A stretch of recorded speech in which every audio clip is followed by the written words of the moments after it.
easy, delicious, and formulaic chow mein tutorial. 안녕하세요, 발송현입니다. Today, I'm going to show you how to make Korean seafood chow mein, cause that's the ingredients I have left in my fridge. You just need to follow this formula and remember that everything is optional, usage and dosage. The essence of Chinese cuisine is all about moderation. And of course, if you don't think this tastes good, 모두 한국인의 잘못입니다. For carbs, I will use these shrimp egg noodles today. Or if you are on a diet, use konjac noodles or shredded pita, whatever, and you can put no carbs in and call it 热炒. For veggies, I put in a bit of carrot and onion and some kimchi after. The dry noodles I used weighed 150 grams, and equal amounts of veggies and protein is what I feel is a more balanced ratio.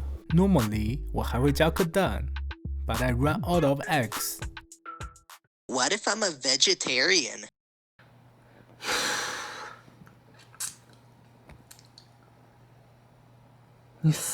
也不是不可以啦。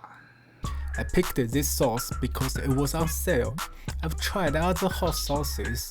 Generally speaking, traditional Chinese chow mein will only use soy sauce as a base.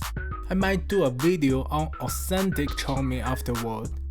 Use your discretion on the amount of sauce, and know that salty must be attempted from light. If it's over-salted, it can be undone. I also ground up some green peppercorns and garlic, as 我是爱吃蒜. Start by placing frozen ingredients in the pan until the water evaporates.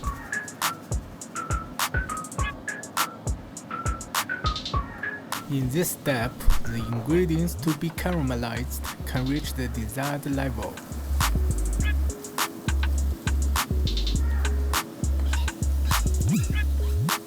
Due to not wanting to wash more dishes, I would choose to continue to putting all the ingredients for continuous eating.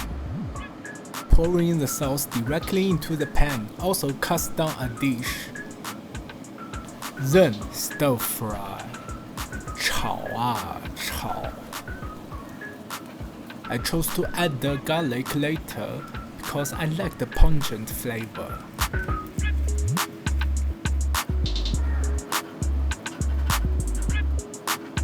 I recommend the partially caramelized texture, but it's totally up to you.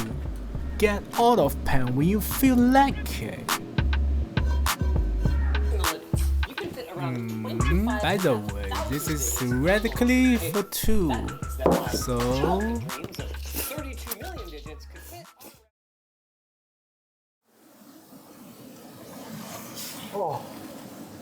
Oh, 忘了。操！